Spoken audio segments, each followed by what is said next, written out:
the United, okay, I should I'll say okay.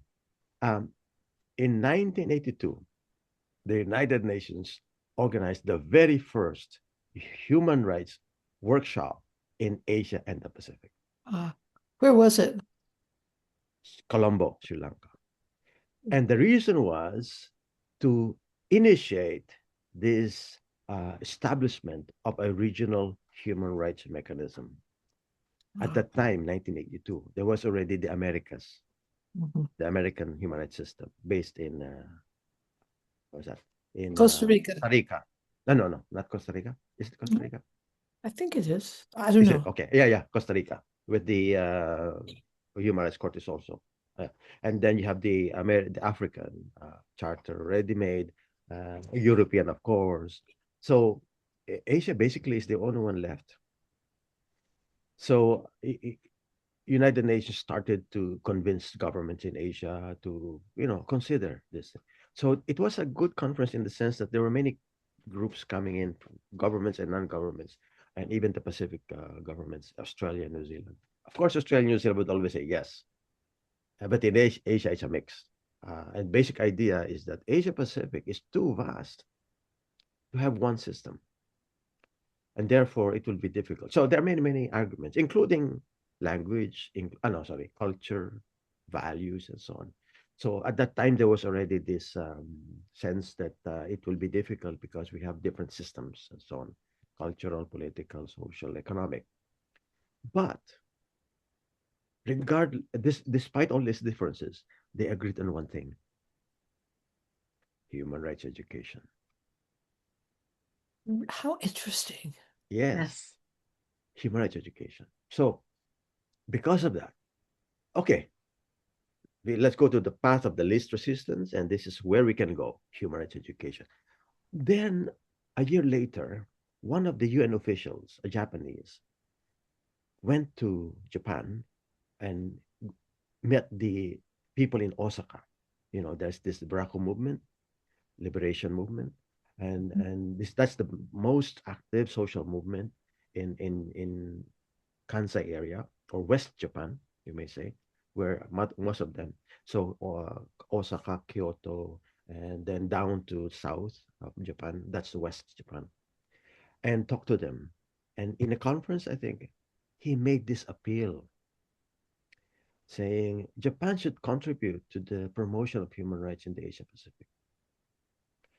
And and this is not an appeal that was addressed basic to the national government. It was addressed to the local people. And his idea was this initiative must be based on the local movement and the local government. I don't know. Have you heard of Tomonaga Kenzo?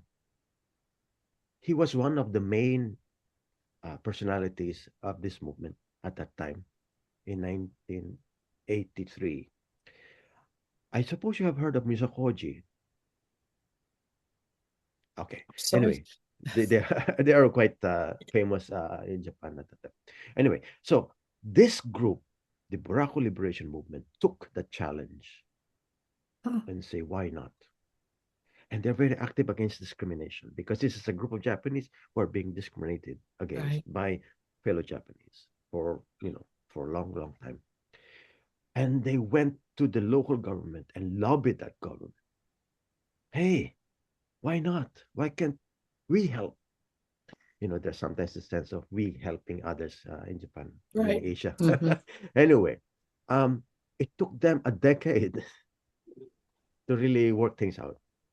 And I would say maybe this Japanese way. You have to talk to them in a very slow and patient manner over time.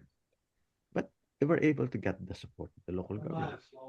So finally, in 1994, they opened this Asia Pacific Human Rights Information Center in Osaka.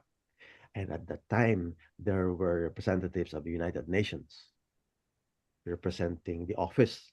No. What's the name? Before the office of the High Commissioner, there was another office called. Is it?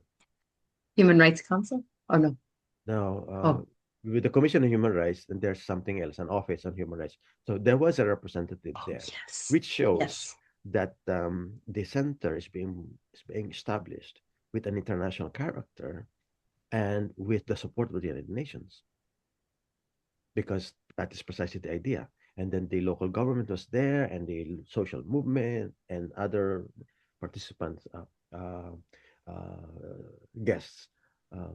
Bitit Montalban was invited, but he wasn't able to come.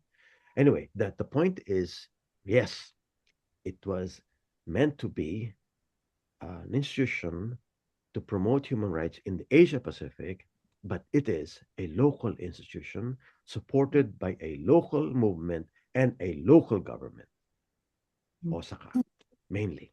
Well, And the Osaka fund City and Prefecture. and the funding was also primarily local? What they did was they collected raised fund from other institutions and whatever other activities, and put up a trust fund. Ah, And then the local government also supported by putting money into the trust fund, so that the operations will only be coming from the income of the trust fund, which is actually happening up to now, but something changed later on. So to me, that was a very attractive idea, because I have lived all my NGO life as someone who is looking for funds somewhere here and there, and maybe we can Yeah. find, we cannot, or so on and so forth. Um, and here we are, an institution that is actually supported by the local government. Again, it's unique because you don't normally have a local government involved in an human rights right. activity. Way back in the 90s, no, you don't. But it set up a good example, and it's not exactly unique in Japan, because in Japan there are many international centers. The international centers are meant to support the non-Japanese residents, helping them adjust into the lifestyle and way of doing things in Japan. And then, of course, international exchange, they do so. So,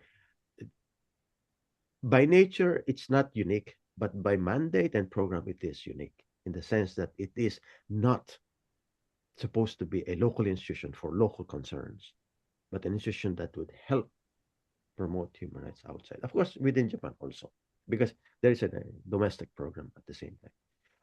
So yeah, it came in 94, and I went in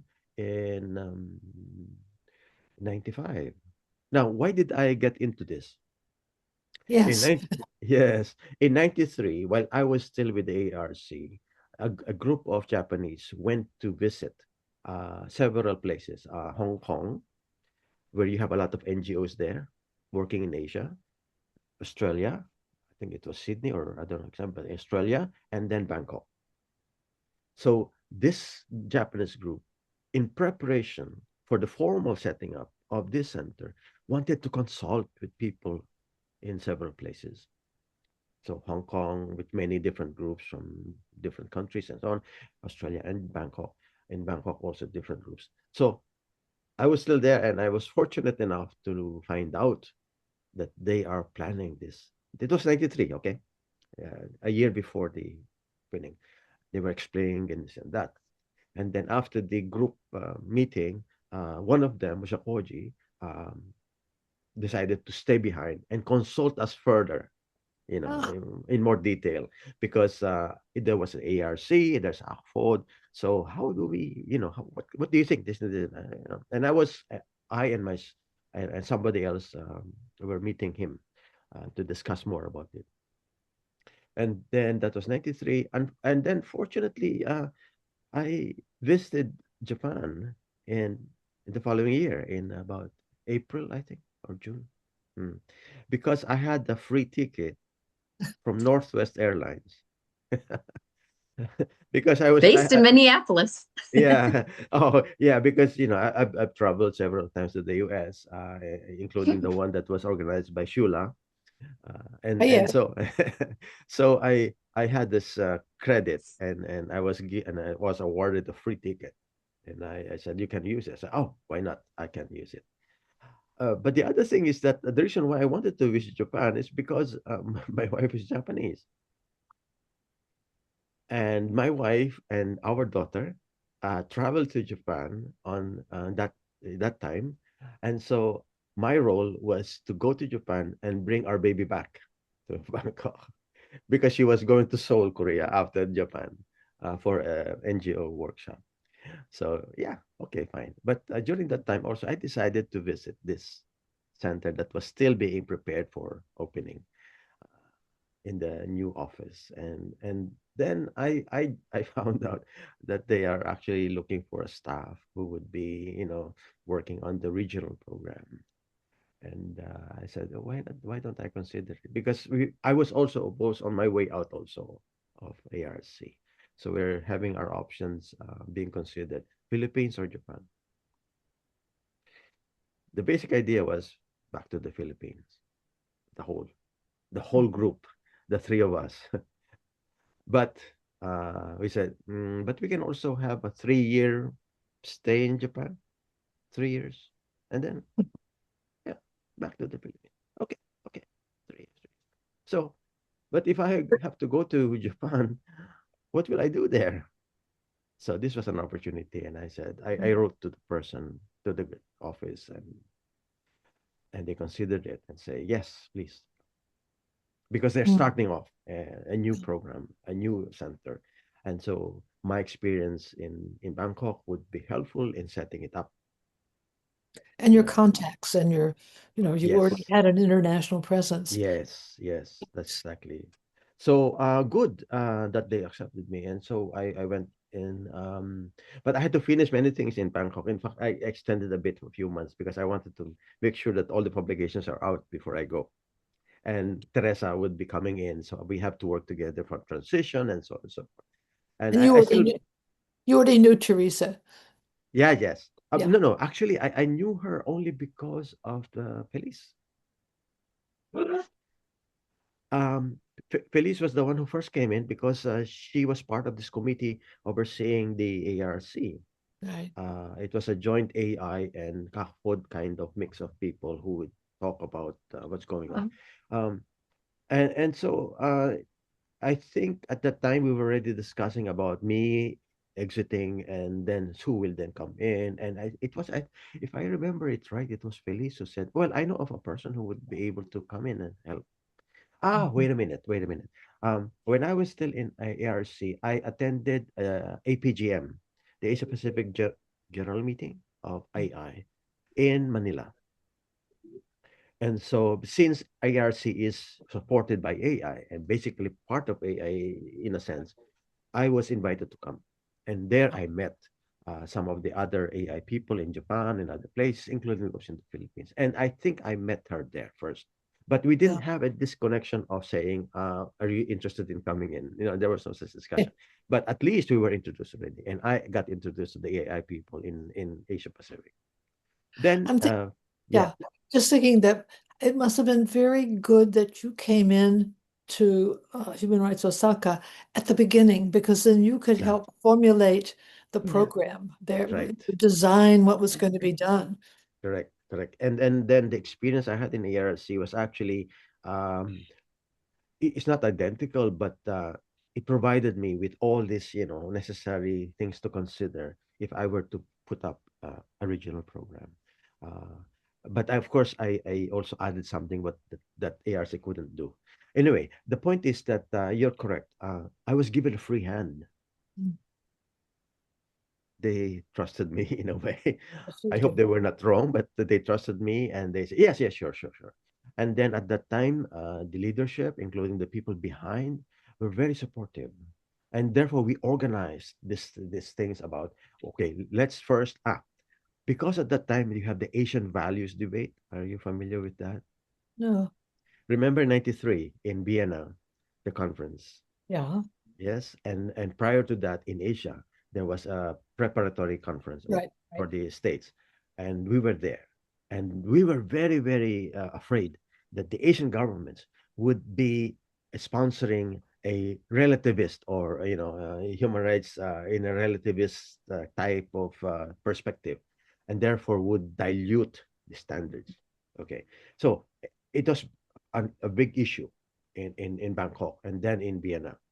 So we were very conscious of that because at that time you have Mahathir in Malaysia, you have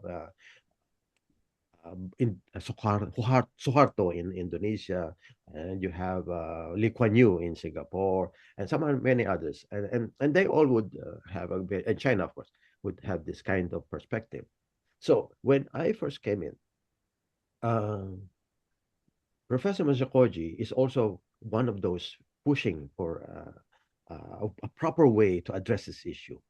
And so the first thing I did was to propose a project on examining cultural values and human rights in Asia.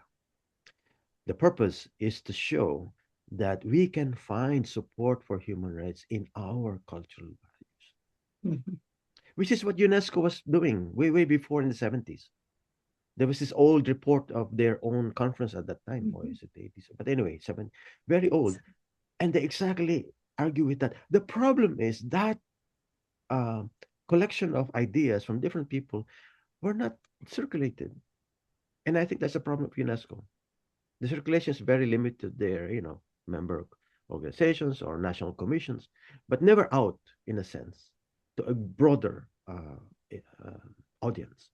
So anyway, the thing is that we wanted to help the argument in favor of human rights Yeah. using based on through the Asian cultures, whatever Asian values and what, which is opposite what the other side is saying. Okay, so it's one way of giving flesh to the argument that no, we are not saying our cultures don't say against human rights. Our cultures actually provide these ideas of it. So that was the initial start, and again it was supported. We had people from Indonesia, from Korea, from India, Philippines, and what to research and did this. So then we had workshops in Bangkok and other places, and then we came up with this report, which was in line with the UN Decade for Human Rights Education. Because after Vienna, the UN Decade was proposed by the UN, and it started in 95. And that was the time also that we started this project. So in a sense, we already supported it way back in Bangkok when I was there. We were promoting this idea of UN Decade, and then when I went to we just continued. But this time, we wanted to do something that would look into the very issue of values, cultures, and so on, and human rights. And I think What was we yeah was the title of the report and the year? um uh I'm just taking notes because this is yes fascinating. In fact, yes Jeff, you may need a yeah project. You may need to make a little history of human rights in Asia. yes yes yeah let me just check a bit because actually I just It would have been before 83, right? the, well the project itself was 95, Okay. but the wait a minute wait a minute human rights in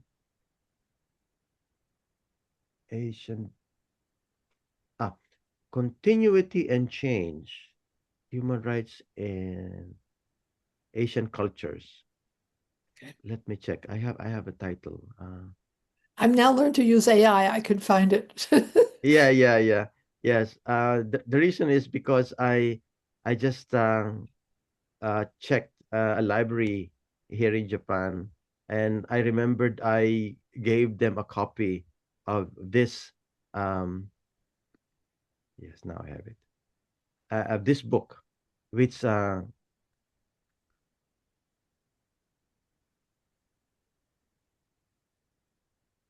okay. Here it is. Human rights in Asian cultures, community and change.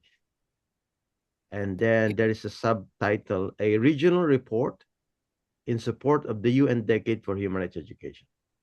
So human rights in Asian cultures, colon, community, continuity and change. 1990, it came out in 97, I think. And do you Published. have that in electronic form? Unfortunately, no, because all our publications have electronic form except those that were published or printed outside of Japan. Ah, This was printed in India. because one of the partners who participated in the research project uh, belonged to an institution in India, and they had a printing publishing company. Oh no, no, publishing program, and they could publish books. And we said that will be cheaper on our part if we have published it in India rather than Japan. Mhm. And then because of that, because of copyright and so on, we couldn't. We wanted to, but we couldn't. However, we did have a series of articles from the different researchers that we published in our newsletter, so Mhm. that we at least can provide an introduction on what they want to say in their research reports. Further reading, well, of course, we have to go to the book, and yeah, so we sent out copies to as many groups as we can, National Human Rights Commissions, the UN, Elena's office, so that the library would have a copy. And then it is also one reason is because it is commercially available, and so at that time, booksellers can sell, and then some people I we noticed that some people bought it, and so it was good. It was good that we had that kind of. Now that was the beginning, the foundation of further programming, because when we met them in a conference in Bangkok to put together, this thing. One of the suggestions was, why don't we have a human rights education program? Remember, we started with the research, not the human rights education project. So it came out from the people themselves, the participants from different national human rights commissions of Asia, Indonesia, Philippines, India, at that time, 90 something, quite a number, they came and participated, plus ministers of education people, plus NGOs. So, okay, so that's another thing that we were able to do that I couldn't do in ARC, because here at Osaka is a locally is supported by a local government. We can tell the governments, look, you don't have to worry about us. So we invited them, different ministers of education and so on, teachers institutes and so on. So because of that conference recommendation that we develop a human rights education program, uh, say why not? Now the other thing is at that time ARRC was still there, and in fact ARRC was our Mhm. partner when we had this conference in every time we have a conference in Bangkok, I would say, hey, please help us. So um, ARC was basically a non-formal education type of programming for human rights. Mhm. Whereas we decided that we should go the other side, which is formal, especially because we are dealing with governments and ministries of education. And so we complement each other. It's not a matter of us taking over or, doing Mhm. something similar to what others are doing. And again, I think this is the first time that there was such a kind of formal outside of UNESCO. UNESCO is still doing something, but UNESCO program is kind of mixed. They have all this international understanding, this peace and human rights. So in the end, people choose more of the international understanding, not human rights, or the UNESCO program. Mhm. They always, kind of, evade it and go elsewhere. Maybe peace, but not, no, no. So it was good that we were able to start something, and then from there we decided to have a sub-regional approach. Asia is big, Yes, yes. very big. We have at least Northeast Asia, Southeast Asia, South Asia, Central Asia, West Asia, 5 subregions, totally different subregions, language, culture, political system, so on and so forth. So we decided to have this kind of subregional so that we can deal with each subregion, people who are more close to each other in lens of language and whatever, and then they can work together because geographically, physically, they are nearer each other. So Northeast Asia, China, Hong Kong, Korea, Taiwan, Japan, Mongolia, and we were able to get them into Wow. this project. Yeah, yeah. Taiwan, China, Hong Kong, they were there. They were working together, and we also rotated the venue. We went to Seoul for one workshop. Oh, sorry, it's only Seoul because our partner in Seoul is very strong, so we could work with them, including the first Asia Pacific Human Rights Conference that was held in collaboration. with the Office of the High Commissioner for Human Rights. Elena was there, 1999. And we were part of it because because we were already there. So, and then the Korean National Commission for UNESCO.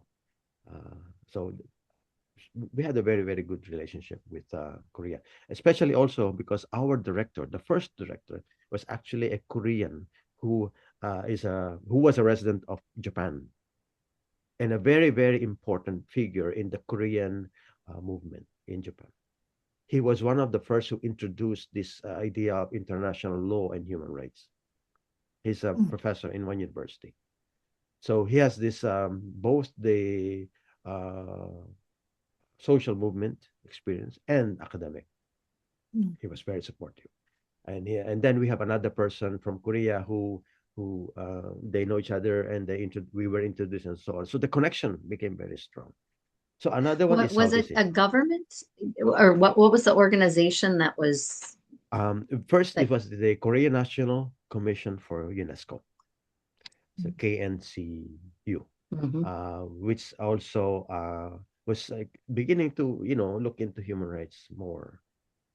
And just a side comment, it was also considering the establishment of the Asia Pacific Center for Education on International Understanding. I may have it wrong, but anyway, that idea, UNESCO based kind, it's an affiliated institution now, but at that time they were making that plan. And again, we were there before it started. We were told about it, so it was very good. And then subsequently, I got involved in that one also after. So we wanted this because we wanted to ensure that we can do something practical.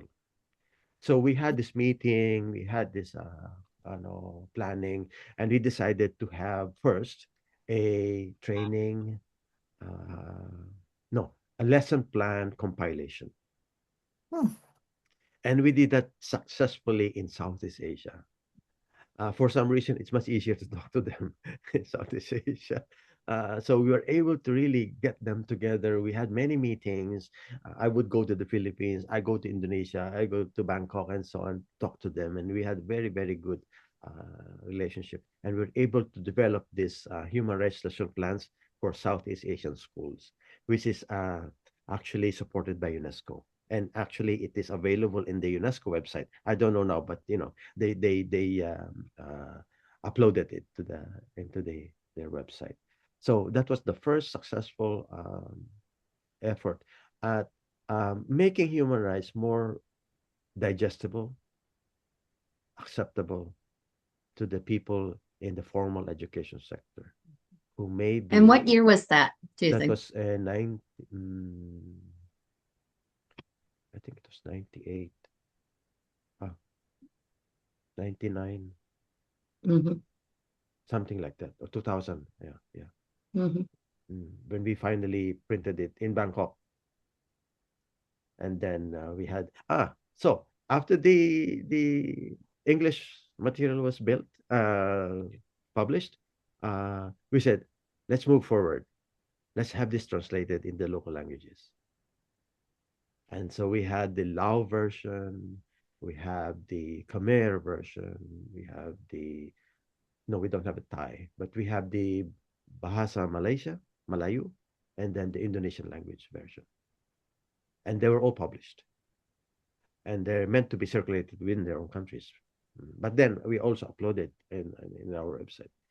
So, this kind of thing is something that uh, quite new in the sense that we didn't have that kind of collaborative project. It's not our project. It's a project of people in different sub-regions. Hmm. We also did that in Northeast Asia. So again, we had a series of workshops with people from China, Hong Kong, Taiwan, and Mongolia, Japan, Korea, working together and building something together. So again, we had it published, and then we had it also up on our website. We did that also in South Asia, but we couldn't do the kind of process of doing something new. So we decided to just compile good examples of existing lesson plans in South Asia. And again, we published it and now available online. Mm. So the idea is one is to show that different countries can work together. Second, we can talk about human rights in different contexts, country, national context. And therefore, the examples are really about those contexts. And yet, one thing is, oh, that lesson plan in this country, we have the same problem. And so we can identify Exactly. ourselves with that. So Yeah. that's the beauty of it. You are using a local example, which is also true in other local areas. Mhm. And that is actually also what I believe in. I believe in the universality of human rights because it's local. Mhm. Yeah. Yeah. Local action is where it starts. You Local know, action and local ideas Yes. also. yes. Yes. But you had a publication, I think it did come out quarterly or Yes. biannually. You had Was the it quarterly? newsletter, Yeah. Focus It Asia was, Pacific. but it was much more than a newsletter. It was like a little magazine, really. Yeah, it's true. It's true. In fact, Good they were journal. commenting. My colleagues in US was commenting because in their local Japanese newsletter, uh, they have quite substantive also. But my idea is that I would like to introduce something, a project for an activity, for example, or an issue in a more complete sense. I don't want it to be just a little bit of this and then that's it. I Mhm. want to at least within the number of pages that we have, so very limited, only 16. Can we have something substantive in 3 pages?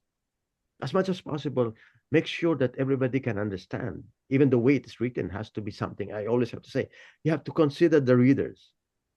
They don't know your context. They don't know your issue. Who are you? Introduce yourself and then give us information because I myself don't understand. If I can understand, the others won't also. So anyway, we try to do that. And then I don't skimp. I don't try to avoid endnotes. Why? Because I want the readers to go to the source. Right. You want more? Go. It's there. So one time I was it's a kind of joke, but the Japanese way, they will tell it to you in like a joke and comic manner, but actually they're serious about it. I had a page only for the end notes, and she said, "Hey, look at this." I said, But Jeff, it made it also you were working at a critical technological time when the "Mhm. internet was really opening out, Yes, yes, so that people could get the newsletter in mm, many more places. They didn't have to have it mailed. It was so Yes. expensive. We all had to change the way we worked because of right, new yes, opportunity. Uh, correct." And then as long as the website exists, they can always go back to it yeah. anytime. And Googling is very easy. You just have the keywords and you can get into it somehow. I'm going to go back to when Christie left the Minnesota Human Rights Center. One of the great things she did was to preserve the website as it was. So Yes. nothing is that possible that the work that's on the website of Human Rights Osaka, is there a way to make sure that doesn't get lost? It is, yeah, if there is a way of getting that preserved somehow, yes, why Uh, not? okay. Especially the So, English one. Yeah. there's something called Archive It, Hmm. and libraries use it. And Ah. so what it does is it captures the website on a specific day and can go into sub pages Mm. so that however your kind of organization may transition post you, Mm-hmm. Mm. you can at least have kind of that archive Right. forever Right. because Right. things and technology advances or moves on, or Yeah. Yeah. Yeah. things Yeah. shift. Yeah. Yeah. And yet Yeah. I can say, going back, Mm-hmm. I can now still access both that and similarly our Human Rights Library, which Yes. is, I think, still the largest university Mm. um, primary documents library in the world. Yeah. Yeah. Yeah. Yeah. And Yeah. yet they're not adding to it. And Right. yet Right. it is there both in our archive in case Yes. something happens Yes, that yes, yes, we correct. don't know Yeah. about. Yeah. And then So I in a encourage you way, to do that. yeah. And in a way preserving what the others have contributed over the years, Yes. because that's what I'm telling them. Aside from discovering something new in the sense that they wrote that something they never imagined writing about themselves, and now you don't want to lose that. No. And I remember, Jeff, and the first time I ever had any inkling of what was going on in India, Mm. big country, was from your newsletter.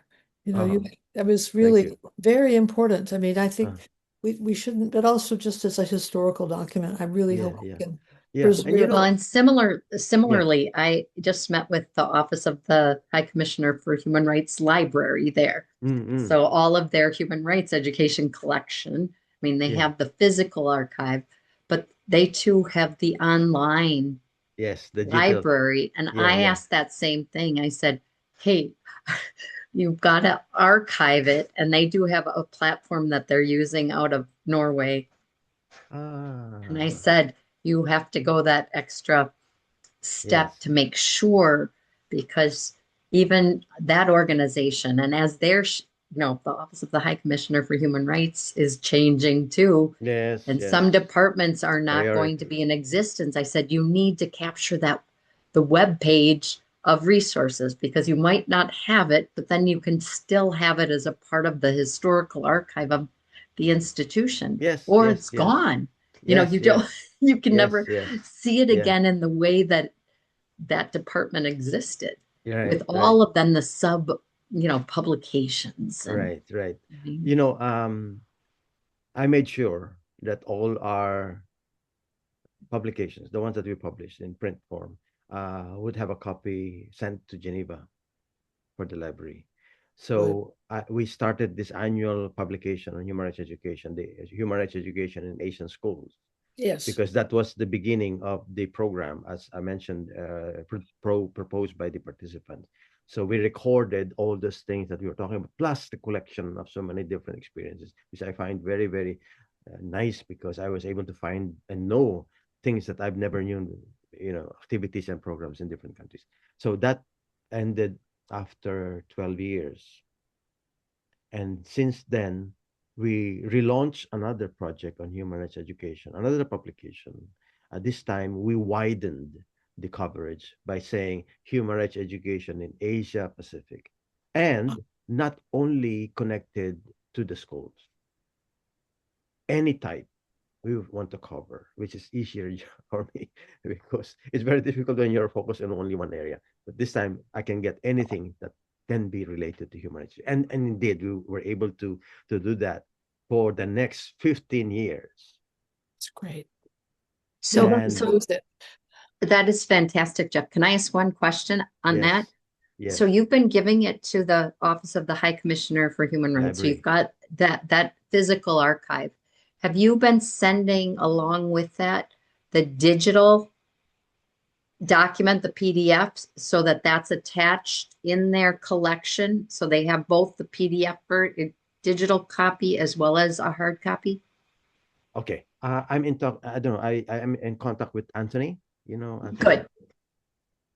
Well, Anthony is the one who is also, if I forget, he would be the one to remind me.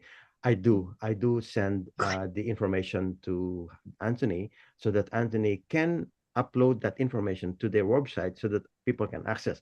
However, I have not asked him about the downloading of the PDF files because all our publications can be downloaded on the page that of this say for example the human rights education in Asia Pacific would have a page and all these volumes 1 to 15 would be there, and for each volume you can click, you have the individual articles and the full art volume file, so you can download both the whole file, or if you're just interested with one of the articles, then the one article.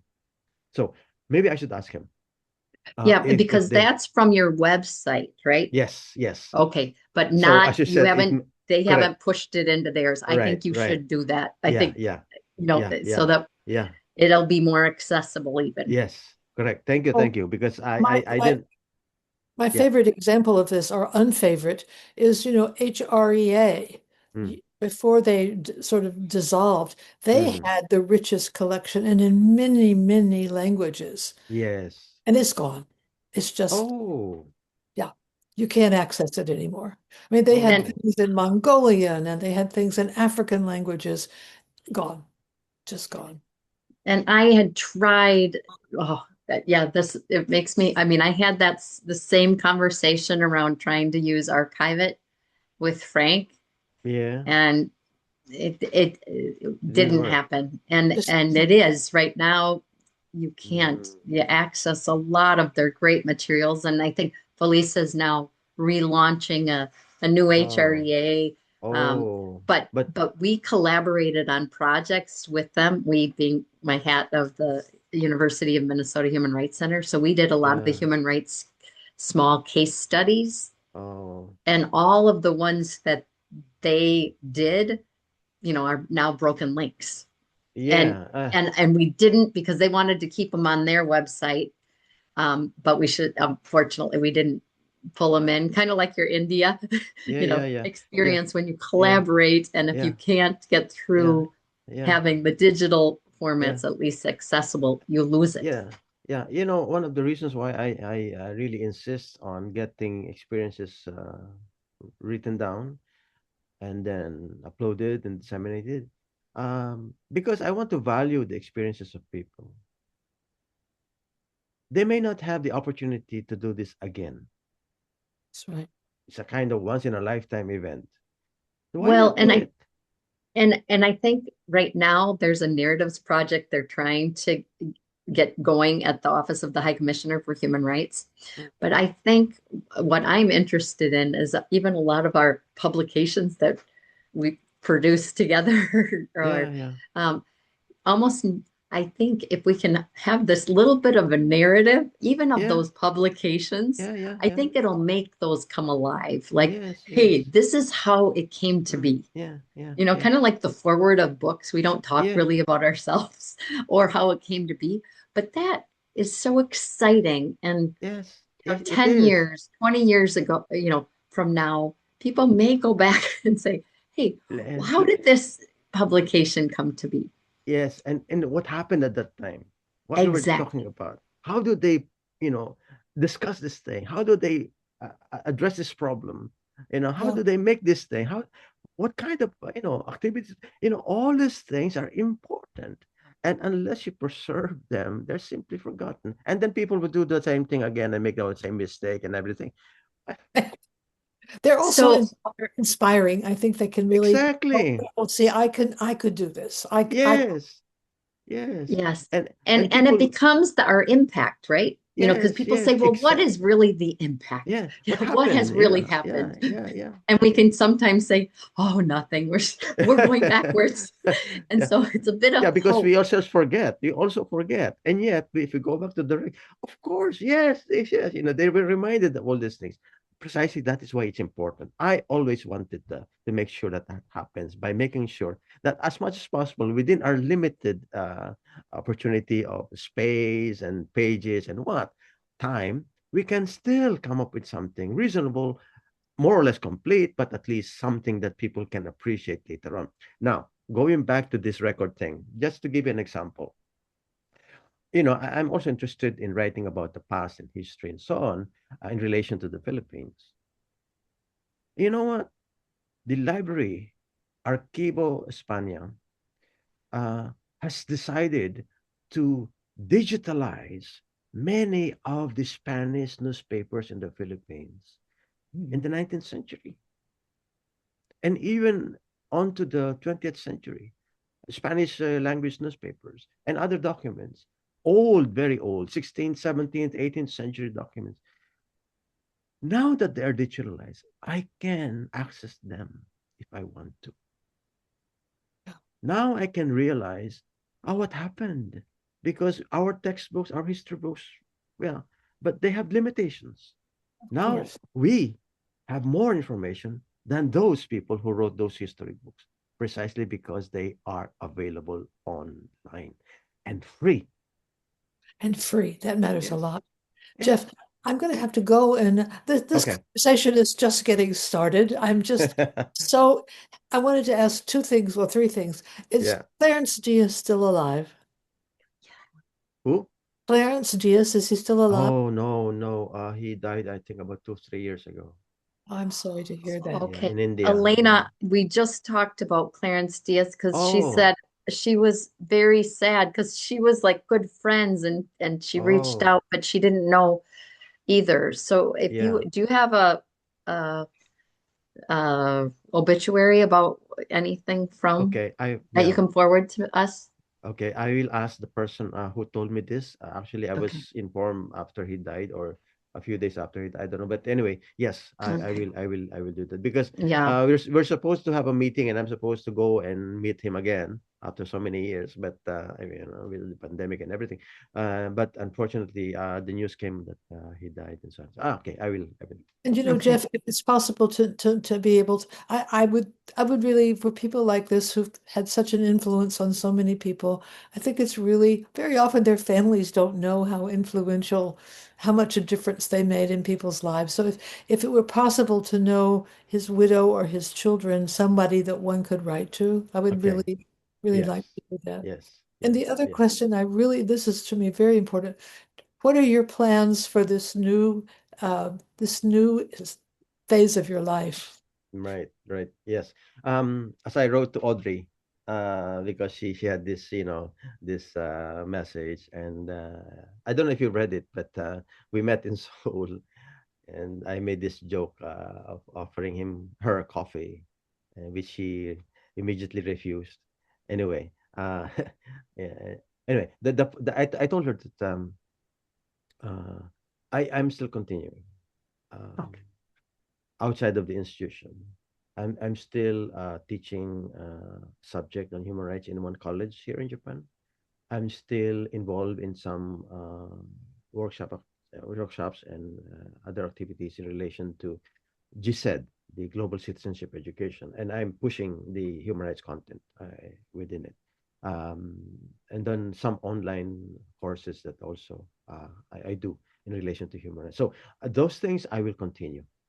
And the Um, IAHRE, you'll oh yes, continue on that? Okay, good. yeah. So all Good. these connections will continue. Yeah.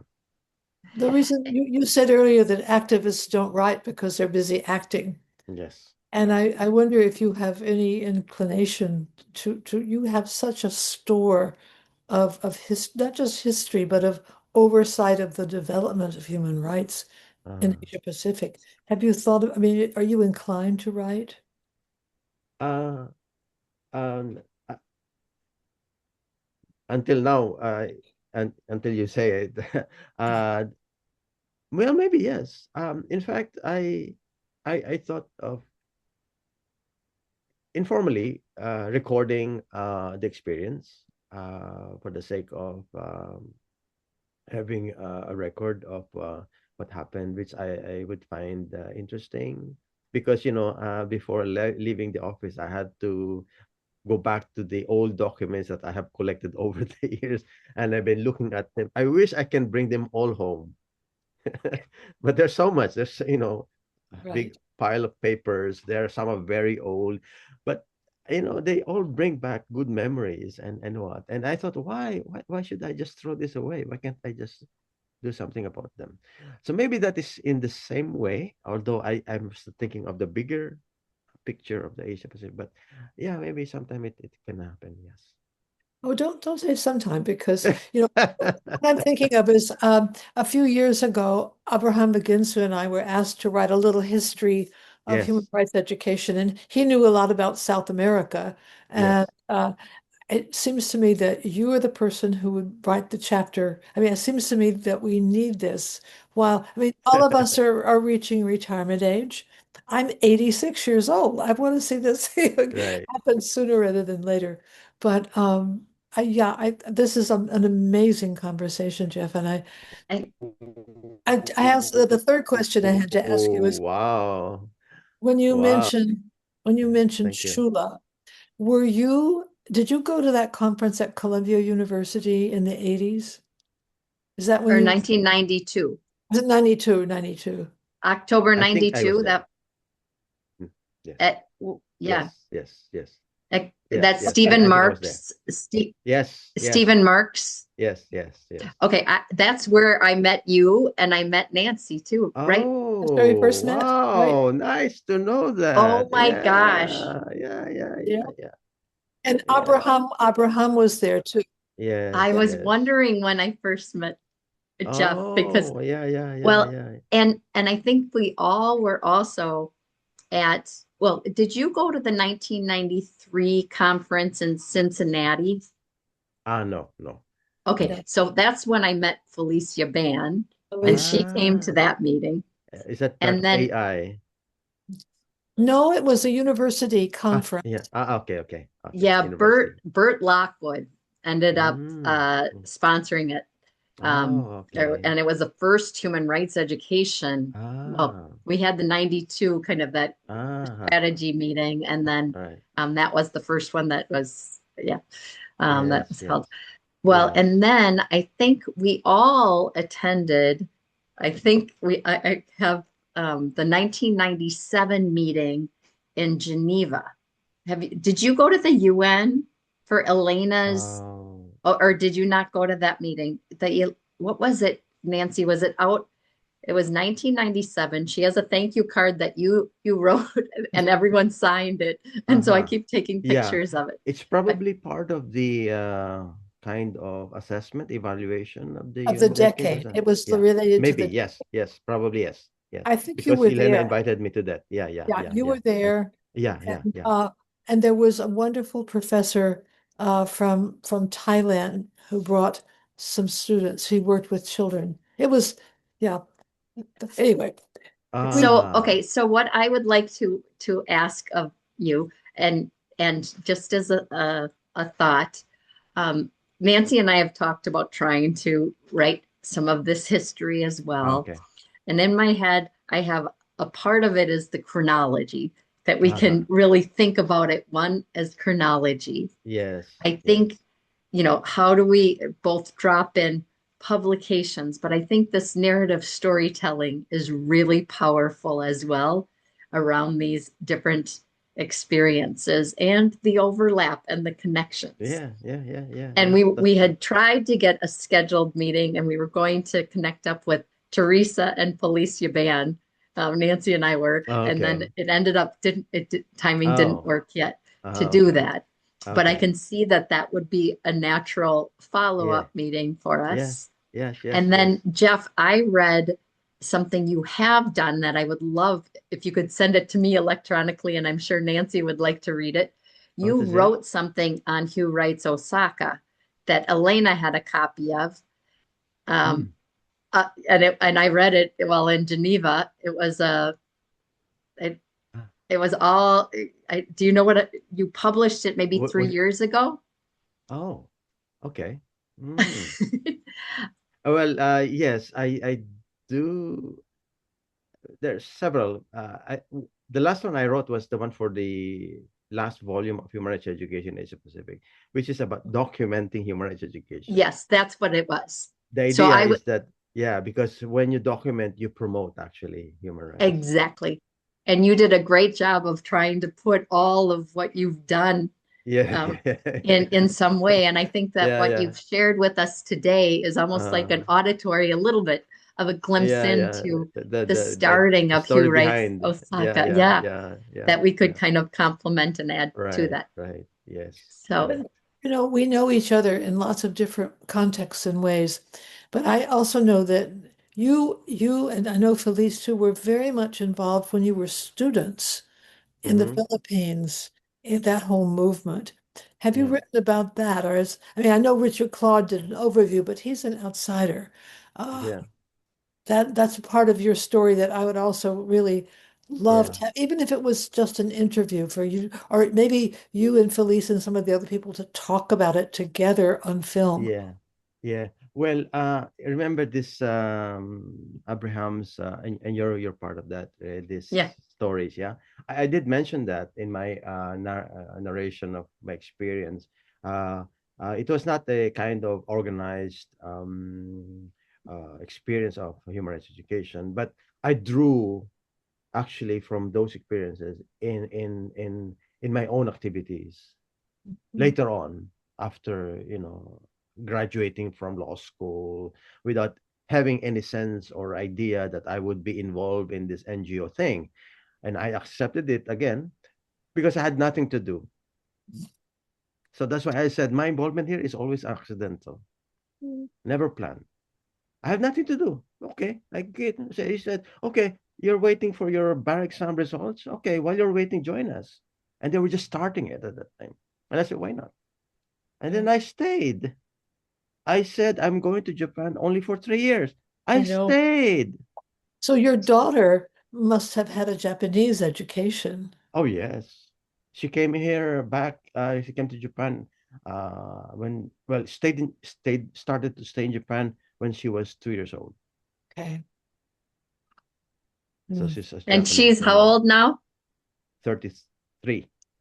So Jeff, how did you come to marry a Japanese? Again, we don't know much about each other's, family life, but how did you meet her in the Philippines or No, in Bangkok.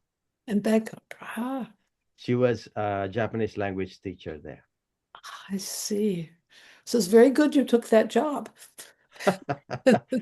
Yeah, Well, I think yeah. our next conversation maybe can be around because I had forgotten that Felice, well, I don't know if I knew that she had helped to get you, or was a part of the amnesty group that helped create the AARC.